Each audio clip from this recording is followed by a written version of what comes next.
Hello? Mga kapatid, gusto ko lang ilipat sa inyo. Okay? Sa mga taong aware sa nangyayari, doon nakakalungkot, maraming pulpit na hindi pinag-uusapan ng end times. Di ba? Wala kayong naririnig na Gog and Magog sa mga pulpits ng ibang churches. They avoid this. I know a pastor who is not really interested into end times. Nakakagulo lang daw ng isip yan. Sabi niya. Hello?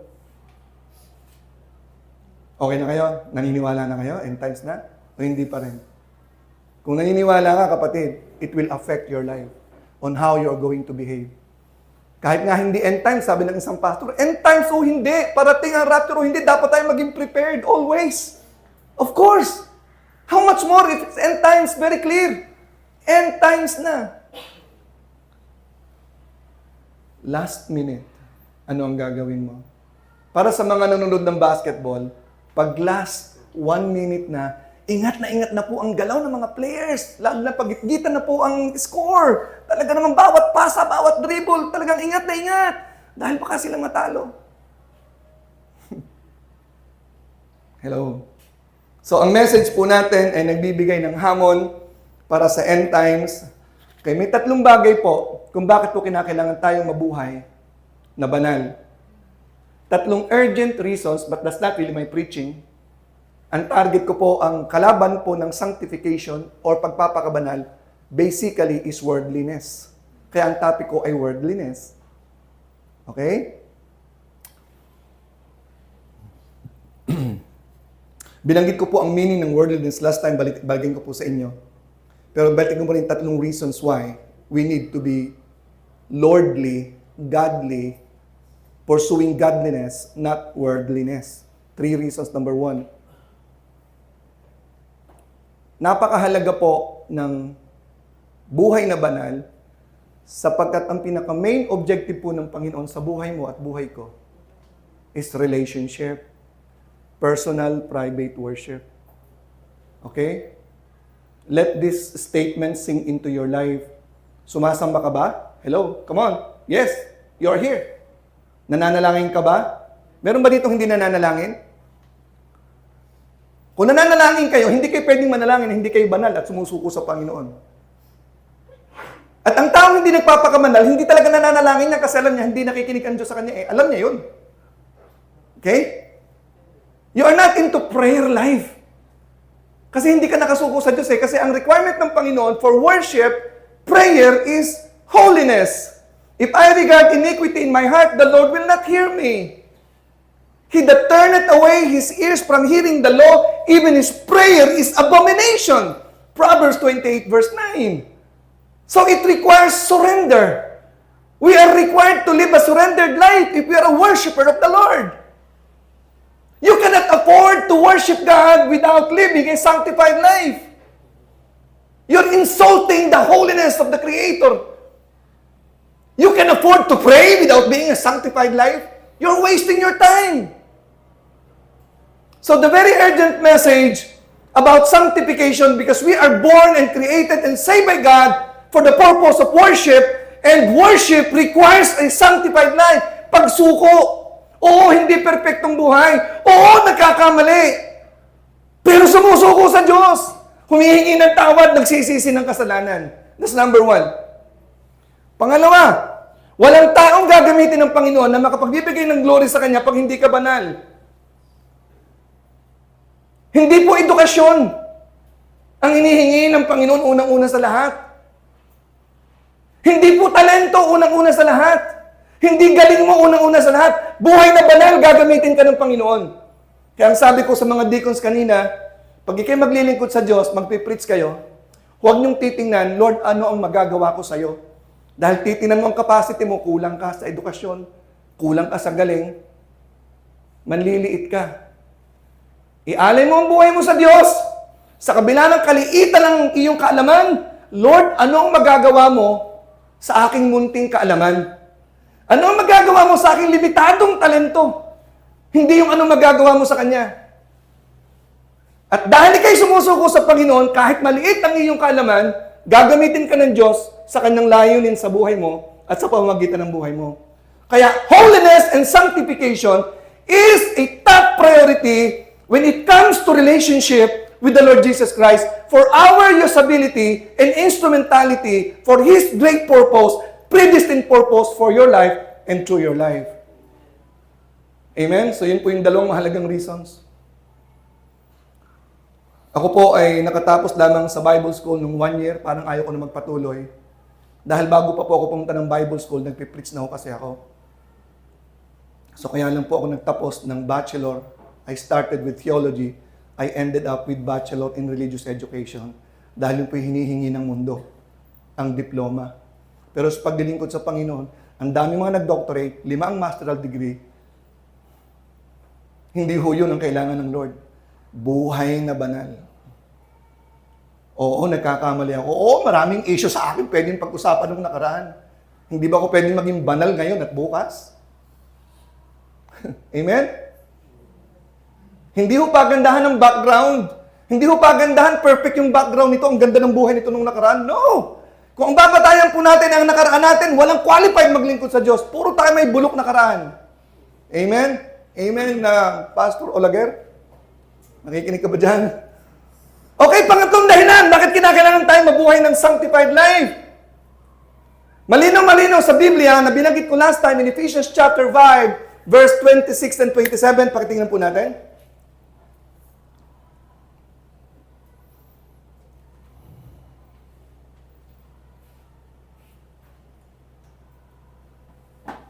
Sige, verse 25 na. Sapulin uli natin ang mga kalalakihang nandito ngayon. Yan. Verse 25. Samantalin ko yung pagkakataon kasi nandito na tayo. Yan, ha? Husbands! Are you a husband? Pagkataas ang kamay ng husband na nandito. Isa, dalawa. Madaming husband. Oh. Magiging husband! Yung magiging husband! Magiging husband daw siya, oh. Wala tayong binata rito nasa likod, ah. Okay? Tikboy, bakit ka tumataas ang kamay? Magiging husband. Tapos na eh. Ganun pala yun. Lagi ko kasi pinagbubulay-bulayan tong verse na to kasi gusto kong ma-sink in sa isip ko yung pagmamahal ni Kristo sa iglesia. Paano niya inialay ang kanyang buhay. Ganon din sa wife ko, ganon din ang gagawin ko. Kasi yun ang utos dito sa Bible eh. Gusto ko maging obedient sa Panginoon. It's not because that my wife is this and that or etc. etc. No? It's about the commandment of the Lord. Okay.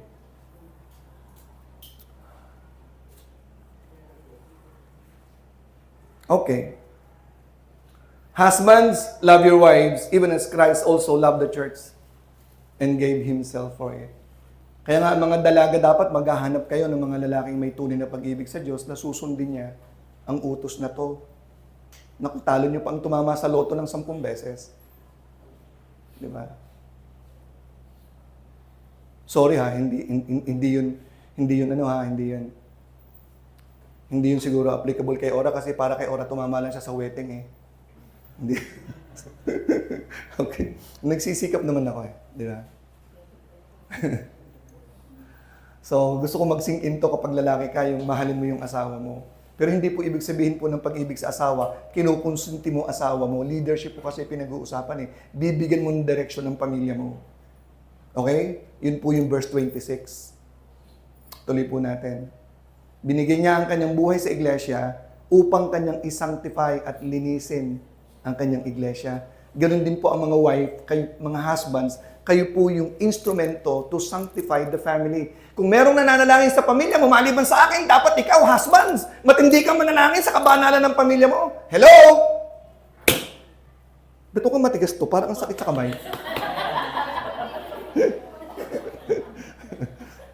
Hindi naman pulpit to eh, no? Okay, walang tunog eh. So nakuha niyo po yung point mga kapatid. Ang pag-asawa ay hindi biro, Jobert.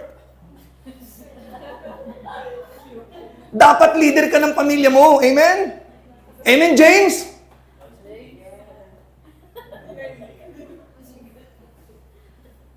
Ang pag-asawa hindi papogihan. Okay?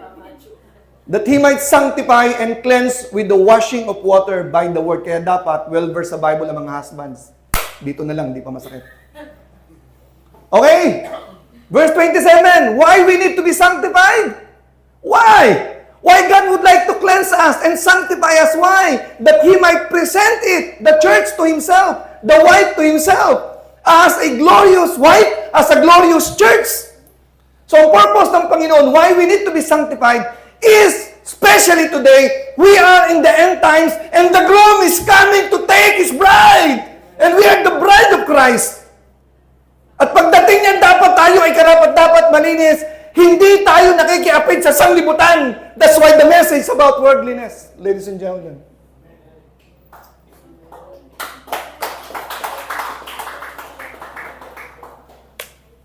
Okay. Last time, naputol po ako doon, nagbigay po ako ng ano ba ang nagagawa ng worldliness. Pero ang una ko pong binigyang diin ay, paano ko malalamang ako ay makamundo? Di ba? So habulin po natin ng konti yung 5 letter P para malaman natin kung ikaw nga ay makamundo o hindi. Okay? Kung gusto mo manatili makamundo, problema mo na yun, nasabi ko na sa iyo yun. Okay? So tingnan po natin ang meaning ng worldliness. Worldliness or materialism, dalawa pong aking bibigyan ng diin. Worldliness is concerned with material values or ordinary rather than spiritual existence. So yun po yung meaning po ng worldliness. Materialism. Materialism is a tendency to consider material possessions and physical comfort as more important than spiritual values. Di ba? So, meron pong pagpapahalaga sa comfort ng material na maibibigay kaysa spiritual existence. Ito po yung mga tao na pag nagigipit, kumakapit sa patalim, kasi ang hinahanap nila ay comfort ng mundo, success ng mundo, than spiritual values. Diba? Ang katwiran po kasi ng taong spiritual, hindi baling nagigipit, basta sa Diyos nakakapit. Amen? So, a philosophical belief that the world is made up of material and there are no other types of entity. Ito yung pilosopiyang naniniwala dahil ang sanglibutan ay gawa sa material at walang ibang bagay, only material. Everything is composed of material. Things that are not made up of material, such as consciousness, are the result of actions by material. So yung mga consciousness o yung spiritual things, wala yan. Resulta lang yan ng material na bagay. In other words, matter is the only real substance. There's nothing spiritual. Okay? Kung ganito po ang paniniwala ng tao, siya po ay worldly. Okay? Meron po akong babanggitin mamaya patungkol dyan na sinulat ni John Piper about materialism or worldliness. So, tingnan po natin yung 5 determining factor. How can we detect if I am spiritual or you are spiritual or not? 5. And then I will proceed doon sa ilang bagay na aking babanggitin. Medyo may extension po ng konti yung oras ko kasi nagbalita po ako ng Hamas, di ba? Hindi naman po dapat talaga kasama yun sa pinaka-main preaching ko. Nag-update po ako na nangyayari sa mundo ngayon. Para iset po yung mind ninyo why we need to be sanctified and to stay away from materialism and worldliness. Okay? God hates adultery. Adultery is by being entangled with worldliness. Not necessarily that you're a wife or a husband having yourself a relationship outside of marriage. Okay? Iba po yun. Okay? So, 5 po, yung number 1, may kinalaman sa pananaw. Pag sinabing pananaw, perspective, number 1, letter P. Ano ba yung iyong pananaw pagdating sa success? Okay? Kaya masyado kang beholden sa material success ng tao at yun din ang pursuit mo kasi yun ang iyong pananaw, hindi ka spiritual. Ang hinahangaan natin, kung tayo spiritual, ay ang tao nagpapakabanal at nagpapaka-spiritual. Pero nakakalungkot, mismong sa simbahan mismo ng Panginoon, may mga cliques na mayayaman na sila lang ang nagpapansinan. Nakuha po niyo yun? Okay lang po yung meron kayong grupo ng mayayaman kung mayayaman kayo, pero kayo mapagkalinga din sa mga kapatid na hindi nyo katulad na mayaman. Materially speaking. At ang pabor pa ninyo, ang inyong simpatya ay nando sa medyo kulang. Lalo na yung mga taong kulang, nagsisikap naman, nai-impress kayo sa kanila kasi kahit sa kanilang kahirapan, nagpapatuloy sila sa paglilingkod. Nakuha po yung point? Ano po ba yung panahon ninyo? Ano po ba ang tunay na success? Sa mata ng Diyos, ang tunay na mayaman at ang tunay na success ay ang tao nagpapakabanal, nagpapaka-spiritual. Mahirap o mayaman. Yun po yung hinahangaan at pinagpipitagan na sinasabi ni Pablo, hold him such in reputation si Epaphroditus, na dahil sa paglilingkod sa Panginoon, nagkasakit siya at halos siya'y mamatay sa paglilingkod sa Panginoon. Kuha niyo po yung point? Number 1, perspective. Masyado kang aligaga sa mga bagay na material. Okay? Pangalawa, ano po yung pinaghuhugutan natin ng pleasure? Pinaliwanag ko po kanina sa devotion ko po, sa praise and worship team, ang ibig sabihin ng spiritual pleasure. Ang spiritual pleasure, it may involve emotional pleasure, but does not necessarily mean that there is an emotional involved. Because spiritual pleasure ng pinaghuhugatan po natin is based on the truth. Yung katotohanan. Na ginagawa mo ang lahat ng bagay na ang pinagkukunan mo ay nagpapakabanal ka at ginagawa mo to para sa pangalan ng Panginoon at para ma-please mo siya. Dahil ang totoong pleasure is by giving God the pleasure. I am getting my pleasure in pleasing God. I am getting my pleasure with my relationship with my wife in making Him pleased. Kaya pag tinatanong niya ako, masaya ka ba sa akin? Hindi niya gusto lagi ang sagot ko kasi ang sagot ko, kung gano'n ka kasaya, gano'n din ako kasaya. Alam namang hindi ka masaya, magsasaya ako. Di ba? Ang objective ko kaya ako nagkasawa unang-una is to please my wife.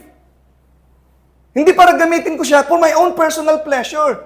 At binanggit ko po kanina, kahit po mga young people itong mga to, binanggit ko po ang mismong patungkol sa sexuality. Sex is not my personal consumption. It is not our personal consumption as men. It is for the pleasure of the wife. And I'm getting pleasure is my wife is pleased with it. Pero kung ako lang ang liligaya, let there be no sex. Because I exist to please my wife. Not my own personal thing. Amen? Sometimes we are easily get sidetracked of pleasure. Pag hindi mo nagustuhan ng pagkain, masaya kang kakain, ay, ang sarap. Pag hindi mo nagustuhan, ano ba naman klase? Di ba? Kung anong lumalabas sa bibig mo pag hindi ka na-please. Sa circumstance, may mga interruptions, madali kang ma-irritate.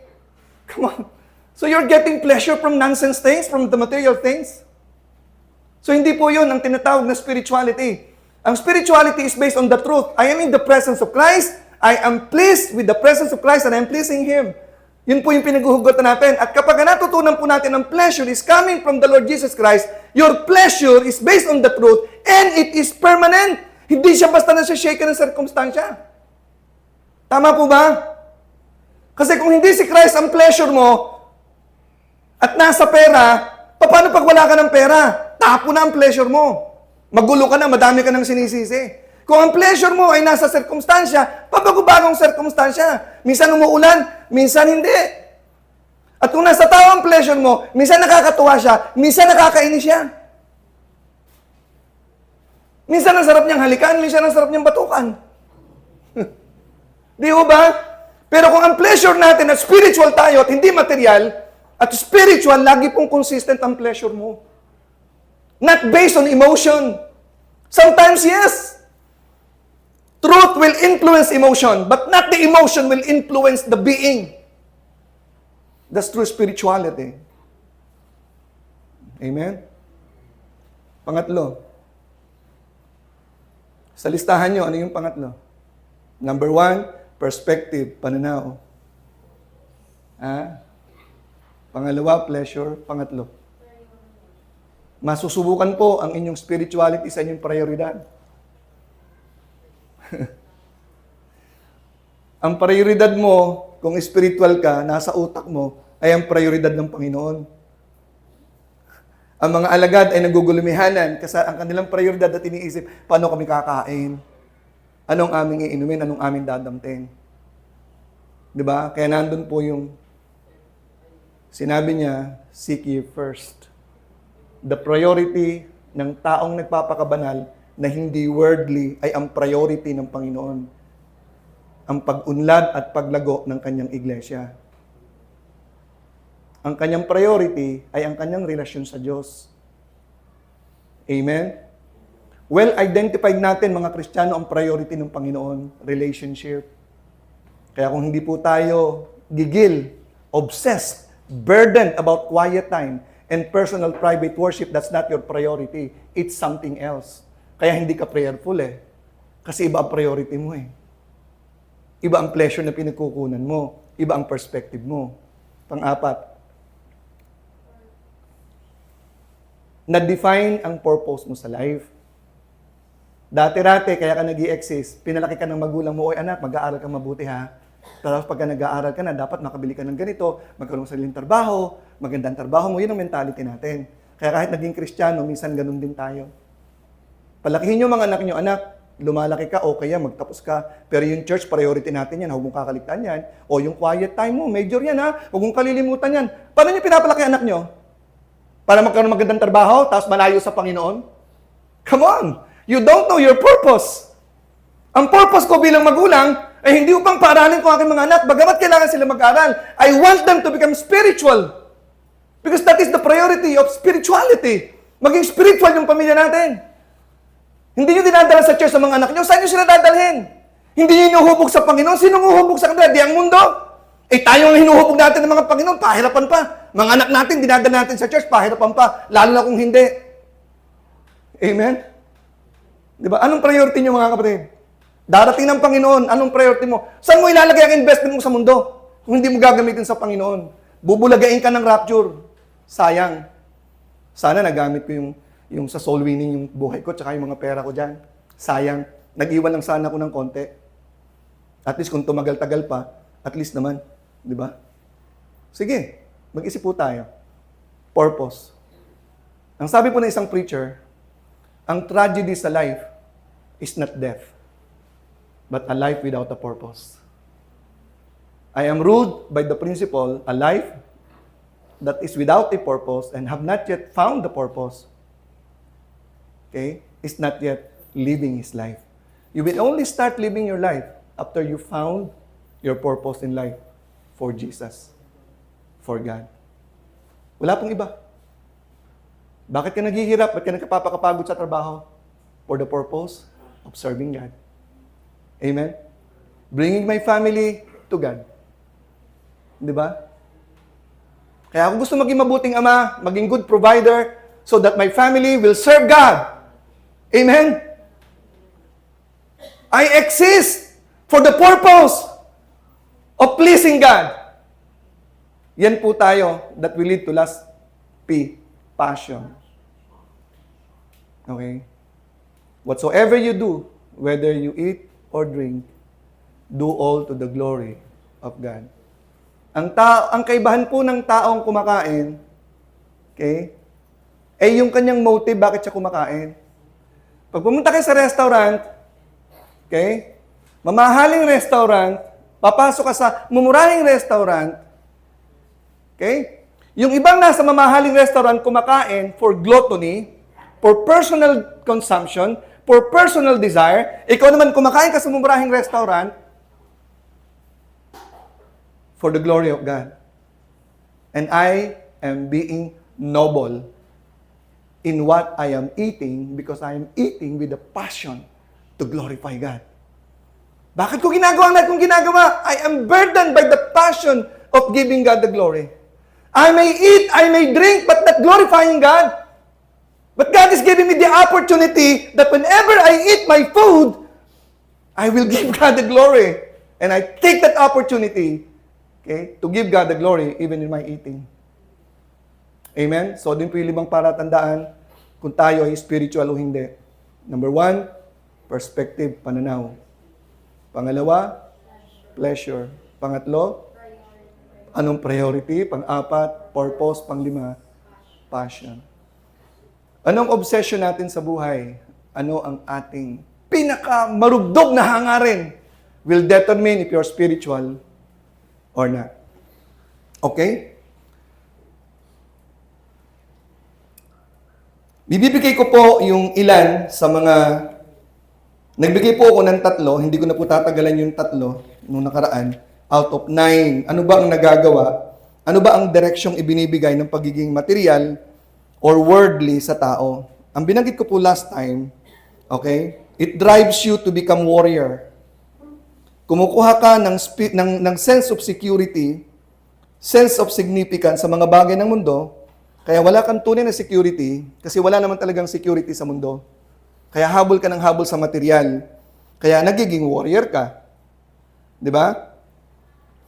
Pangalawa, binanggit ko po last time na ang pagiging material ng tao ay nagdudulot ng kahirapang espiritual.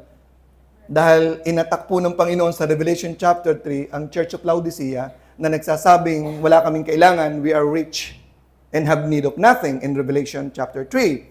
Pero sinabi po ng Panginoon, thou art poor, blind, and naked. Bumalik ka sa akin, okay? Join with me, I stand at the door and knock. Okay? And he who opens the door, I will come into him and sup with him. It is spirituality, it is bonding with him that will make a Christian rich. Kaya inuulit-ulit ko po sa inyo mga kapatid, I am not really happy seeing Christians kuno na yumayaman ng yumayaman, walang pakialam sa spirituality. Hindi ako natutuwang marinig ho yun. Di ba? Makikirejoice ako sa inyo kapag maganda nangyayari siguro. Yes, nakakatuwa naman. Nakakatuwa naman yung kaibigan mo, nakakatuwa naman yung kapatid mo, nakakatuwa naman yung anak mo, yumayaman. Ang tanong, ano ang kanyang spirituality? Dukha siya sa harapan ng Panginoon eh. Kapag hindi siya nagpakayaman sa Diyos at puro material ang inintindi natin. Tinanong ko ang aking asawang one time, anong gusto mo? Mahirap tayo na ako naman ay banal? O mayaman tayo na hindi naman ako banal? Anong sabi niya? Yung banal ka na mayaman tayo.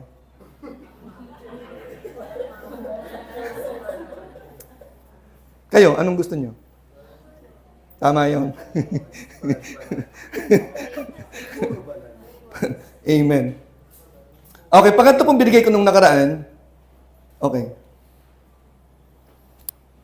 Tingnan nga pala, gusto kong i-mention po yung there was one time, in-invite po ako ng isang missionary na I want you to bring to America. At ang sabi niya po sa akin, actually, after hearing me preach, I want to bring you to America. My family and I will be your backup singers and you will preach. And we will do solicitation in America. We can come up with a big amount of money. We will be the singers and you will be the preacher. Pabiro ko pong sinabi para hindi sa may insulto. Actually, sabi ko, Reverend, etc. Well, actually, I'm not into that. Because I believe that the God of the Americans and my God here in the Philippines is just the same. I am not going to America, pabiro ka, to solicit money. I want that when I go to America, I will be the one to give money to the Americans, sabay siyang tumawa. Pero hindi ko po pinansin ang kanyang invitation ng time na yan. Ano po ba ang perspective ng isang Kristiyano bakit pupunta ng Amerika? Sad to say, I am not better than those who went to America na mga pastor ng TNT para lang pumunta sa Amerika. There are some and a lot. Na-blacklist na po nga po yung grupo nila eh, yung kanilang denomination. Pagdating sa grupong yon, hindi na po pwede mag-apply ng visa sa Amerika na gumagamit ng iba't ibang bagay. Sad to say, baka ang dami mga pastors pumupunta roon, TNT, hindi na po bumabalik. Naghahanap po sila ng tinatawag na greener pasture. Para bagang kung pastor ka, yun ba yung pananaw mo? Pupunta ka sa Amerika dahil mahirap ang buhay sa Pilipinas, mas maganda magpastor sa Amerika kasi maganda ang churches, dollar ang binibigay sa'yo. Twice na po ako nagkaroon ng invitation sa Amerika. I want to go there sa tourist, hindi para tumira doon dahil mas mayaman ang Amerika kaysa Pilipinas. May pagka-patriotic po ako ng konti, pero naniniwala po ako sa Diyos ko, hindi ako pababayaan sa Pilipinas. Hindi importante na, alam niyo po, ang daming lalaki ng building, galing po yan sa solicitation sa iba't ibang bansa, nakapagpatayo ng building. May building sila pero anong buhay nang sa loob? Ang sa akin po, may building tayo, sarili at wala. Ang akin pong pinaka-main at marubdog kong pinapanalangin, spirituality ng bawat isa sa inyo. Na pag tayo nag-worship dito, umaakyat po, di ba? Ang papuri sa Diyos, masamyong mahalimuyak na pagpupuri sa Panginoon.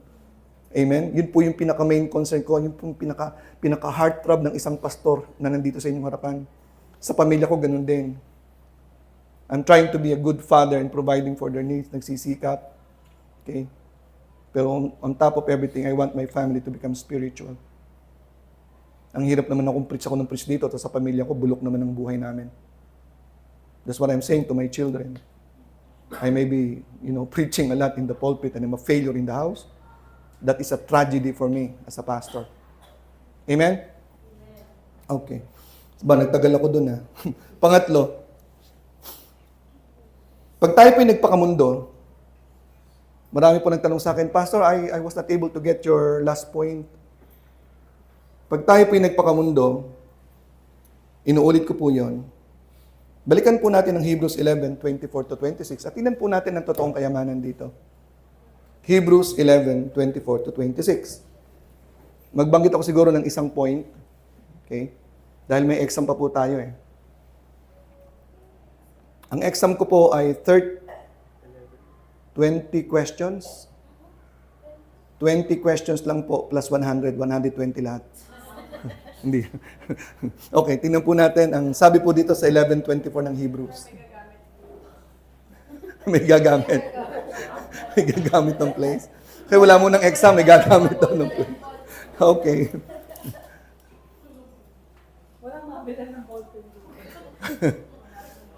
By faith, Moses, when he was come to years, nung nasa age of accountability o age of maturity, refused to be called the son of Pharaoh's daughter.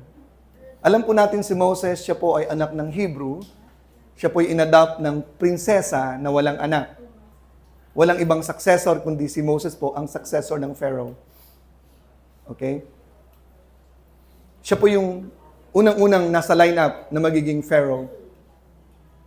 Okay? Ang Pharaoh is a parang title. Okay? May mga identity sila, pero Pharaoh is the king of Egypt. Okay? Verse 25, mas pinili niya ang magdusa with the people of God. Ang people of God na nasa Egypt nung time na yon, they were slaves. Hindi po sila nanduroon sa Egypt na mga siga. Hindi po sila mga negosyante sa Egypt. Sila po ay mga slaves. Si Moses po ay inilagaan ng prinsesa sa palasyo. At successor siya sa throne to be the king of Egypt. Living a very powerful, influential, comfortable life. Egypt at that time was like America these days. Lalo na nung Amerika ay nasa kayamanan pa. Superpower ang Egypt, the oldest existing civilization. Okay? Egypt, sa history. Okay? Pinili niya, okay, na i-reveal ang kanyang identity. Kaya po siya pumatay ng isang Egyptian. Dahil akala niya, yun na yung time para i-deliver niya ang kanyang mga kababayan from the slavery in Egypt. Napakasarap po ng kanyang katatayuan. Okay? Maaring may idea po yung nag-alaga sa kanya na Pharaoh's daughter about the true identity niya. Okay? Pero finally, hindi niya po pinili po yun. Choosing rather to suffer affliction. Meron siyang choice, mga kapatid. Choosing rather to suffer affliction with the people of God than to enjoy the pleasure of sin for a season. Bakit po sin for a season? Kasi wala siya sa kalooban ng Panginoon. Pag pinili niya po ang maging hari ng Egypt, o hari ka ng Egypt, pero hindi yan ang role mo na maging king of Egypt. You were born and predestined to be the deliverer of your own people, Israel. That's why it is a sin for Moses to enjoy the kingship of Egypt. He chose rather to suffer affliction with the people of God where he was meant to born and predestined, okay, to be the Savior and deliverer of Israel. Verse 26. Mga kapatid, ito na po yung point na gusto ko i-point out sa inyo. isang kahangalan para sa mga taong nakakakilala sa Kanya sa throne. Pero sabi niya, esteeming the reproach of Christ. Binanggit na po si Christ dito. Greater riches. Hindi lamang sinabing, esteeming the reproach of Christ. Riches. But greater riches. To suffer with the people of God. To serve God under pressure, under persecution, with all the sufferings involved in being the leader of the slaves. Mas pinili niya yon. Kasi ang kanyang tingin, greater riches. Hello? Higit na tunay na kayamanan na kahit ako'y nagdurusa, kinalimutan ko ang yaman ng mundo, maglilingkod ako sa Diyos kasi dito ako dinala ng Panginoon. Greater riches than the treasure in Egypt. Wow. Dahil meron siyang tamang pananaw ng tunay na kayamanan, ang pagsunod sa kalooban ng Diyos, ang pagpapakabanal ang tunay na kayamanan. Para doon sa nakikinig at nabubulagan pa, panahon nyo na, baguhin nyo na yung lifestyle ninyo. Hindi ho ang pagyaman ng mundo, ang tunay na kayamanan sa mata ng Diyos, ang paglilingkod, pagpapakabanal, pagpapagamit sa Panginoon ng tunay na kayamanan sa mata ng Diyos. Okay? Ang perspective kasi natin may problema kaya hindi tayo makapag-commit sa Panginoon Sometimes ginagamit natin ang gawain ng Panginoon just like a social gathering. Uuwi, pupunta, pag may gathering, pag hindi komportable, hindi pupunta, depende sa'yo. Di ba? You cannot serve God in His own term dahil ang perspective mo may problema. Ang priority mo may problema din kasi ang perspective mo may problema. At ang pinagugutan ng pleasure mo, may problema din. Kasi mali nga ang inyong pananaw. Pero nandito ang hamon ni Moses, to suffer affliction with the people of God, esteeming the reproach of Christ, greater riches than the treasure in the world of Egypt. Kung yun po magiging pananaw nyo, ngayon magiging spiritual ka. Bukas ng umaga, you cannot afford to wake up and get out of your bed without spending time with Christ. I have learned that Christ's priority is worshiping the Father, fellowshipping the Father as the Son of God, not the ministry. Kaya sabi ko po sa praise and worship team, you cannot afford to minister. You cannot afford to serve, not coming from a personal relationship with God in a private worship. That's the basis. Amen? So I hope pinagpala tayo rito. For he had respect unto the recompense of the reward. The reward in heaven. Pag hindi po tayo nagpakabanal, mga kapatid, we're forfeiting earthly reward and heavenly reward. Okay? So, dadagang mo po ng isang point lang and I will close. One point na lang. Anong nagagawa ng kamunduhan? Yung kauna-unahan po sa lineup ko na siyam, yun lang po ang babanggitin ko. In Matthew chapter 13, verse 22, ito po yung last point natin before the challenge.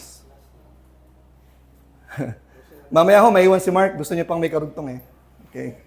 Tingnan po natin sa Matthew 13, verse 22. Patungkol po ito sa mga taong tumanggap ng salita ng Diyos. Meron pong 4 na binagsakan ng salita ng Diyos na klase ng lupa. Ang una po ay sa batuhan, pangalawa sa pavement, pangalawa po sa dawagan, at ito pong binabanggit dito, ito po ay sa dawagan, the thorny ground. At meron pong pang-4, yun po yung good ground. So yung pong pangatlo na binabanggit, Matthew 13:22, he also that received seed among the thorns is he that heareth the word. Take note.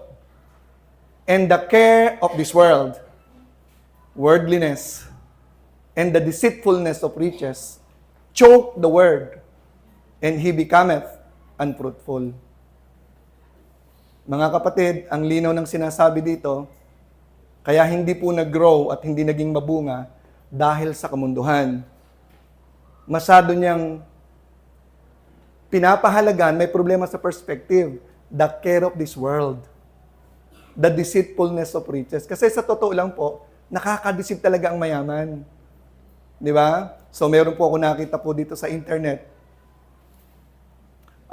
yung po may-ari po ng IKEA.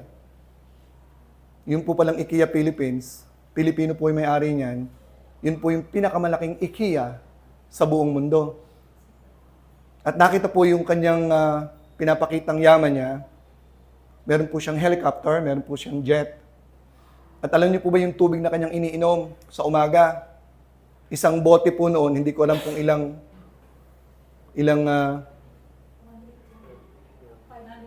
500 ml is 2,000. 2,000 ho. Pero euro, hindi ho peso. Yun ang kanyang tubig na iniinom. Pagdating po sa gabi, 500 na lang po yung kanyang tubig na iniinom. Euro pa rin.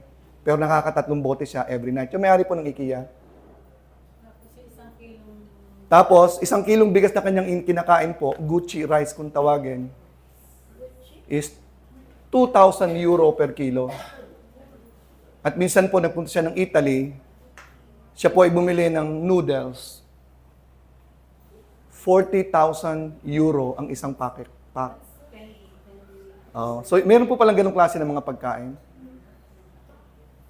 Habang ang iba, walang makain. Wow.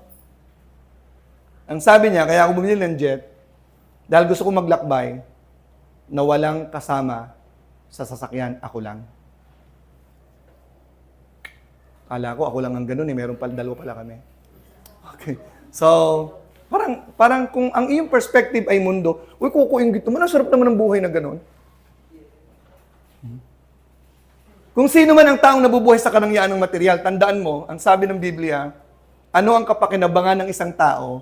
Makamtan niya man ang buong sanglibutan. Iyo na lahat ng IKEA, pero wala ka namang Kristo sa puso, mapapahamak ang iyong kaluluwa. Sa bagay, ang mga taong lunod sa material na bagay, walang pakialam sa kanilang katatayo ang espiritual. Walang kaluluwa at walang kinikilalang Diyos. Hintayin na lang natin pag namatay tayo kung ano talaga ang nasa likod ng kamatayan. Kasi lahat ng kaisipan natin, maliban sa mga tao nakakaalam sa Biblia, puro kuro-kuro po ang mundo. Kuro-kuro. Puro mga Japanese po yung mga yun kuro-kuro. At meron po mga taga-Hawaii, mahilig sa hula-hula. Di ba? Ang Biblia ang magbibigay ng hatol kung totoo nga talaga. By the way, dalawa po ang aking naririnig. The Bible is composed of 27% to 30% prophecy, and out of this prophecy of 27 to 30%, 80%, more than 80% has been fulfilled and is being fulfilled right now to the detail. To the detail. The Bible is truthful. Kapag sinabi ng Biblia, wala hong mintisyon 100%. Pag sinabi ng Biblia, ang walang Kristo pupunta ng impyerno, pupunta ng impyerno ang walang Kristo. That's 100%. Pag sinabi ng Biblia, ang taong tumanggap sa Panginoon, ay pupunta sa langit kung totoong tumanggap. Evidence by spirituality. Ang nagpapaka-spiritual, sila po yung totoong Kristiyano. Ang walang pakialam sa spirituality, okay, hindi ako naniniwalang naligtas siya. Maybe a big question mark. Kaya kayo nakikinig dito ngayon. Ang nasa podcast natin or sa ating video, ulitin ko, what is happening right now in Israel, is a prophecy being fulfilled. The alliance, okay, that is getting stronger right now, is recorded in Ezekiel chapter 38. Huwag tayong mabulaga. Jesus Christ will come like a thief in the night. Magigising isang umaga, uy, wala na pala sila. Ilang kaya kaming naiwan? Maghanapan na lang ho kayo. Okay. Sabi ko sa mga anak ko, anak, pag nag-rapture, baka ikaw lang maiwan, wala ka nang kakilalang Kristiyano dyan, wala ka nang hahanapin, saka kaya pupunta. Mga auntie mo, mga Kristiyano rin yung mga yan. Di ba? Sabi naman ni Jar, uulitin ko yung sinabi ko last time, I have no problem if I am going to heaven or not. My problem, and the question is, how many crowns do I have? Kaya po si Jar ngayon, nasan si Jar? Ayan. Nag-rapture na. Tayo palang naiwan, Jar talaga. Okay. Okay. So yun po yung pinaka-huli. Ang material world, materialism, worldliness, is a choker of spirituality, causing you to become unfruitful in your spiritual walk with Christ.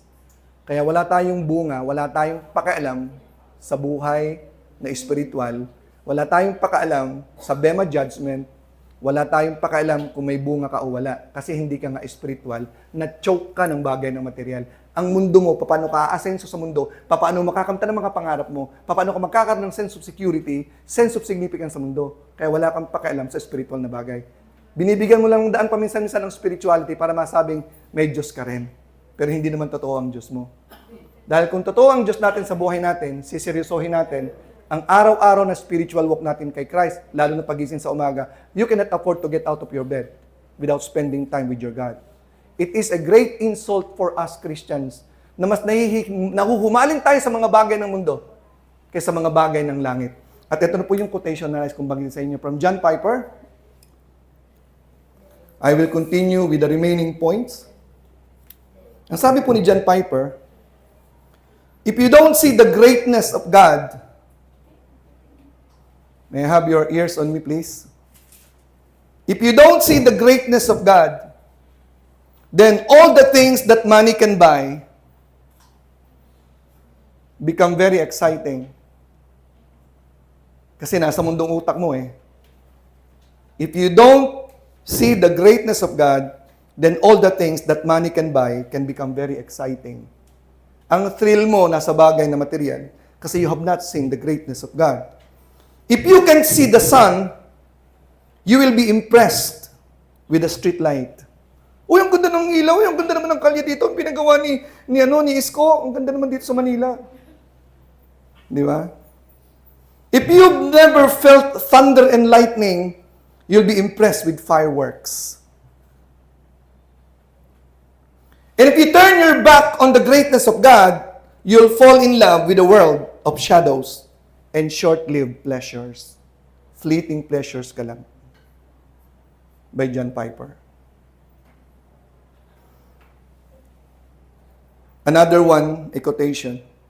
Worldliness is that system of values in any given age, kahit ilang taong ka, which has its center our fallen human perspective. Kaya sabi ko kanina, yung perspective, napakahalaga niyan eh. Which displaces, tinatanggal ang Diyos at ang kanyang katotohanan from the world. Tinatanggal natin sa Diyos ang equation ng buhay. Which makes sin look normal and righteousness seem strange. Yan po yung worldliness. Normal lang sa'yo ang kasalanan. Pag may nagpapakabanal, medyo corny pa. That is worldliness. Ano ang hamon, mga kapatid? Tatlong bagay. Baka sakaling kaya ka nandito para makilala mo ng totoo ang Diyos. Baka hindi ka totoong ligtas. Kasi wala kang pakalam sa spiritual eh. Papichi-pichi ka lang sa gawain ng Panginoon eh. Papetix-petix ka lang eh. Di ba? Ligtas ka na ba? Kasama ka ba namin sa rapture? Nakakalungkot naman, nakikita-kita tayo, tapos pagdating sa langit, di ka namin makita. Ako, kung ligtas ka, tiniti ako, makikita mo ako doon. Babatiin kita. Nakikita nga ba kita doon? Ask yourself. Ngayon, kung totoo ka naligtas, dapat may pakialam ka sa spiritual. Nagpapakabanal ka ba?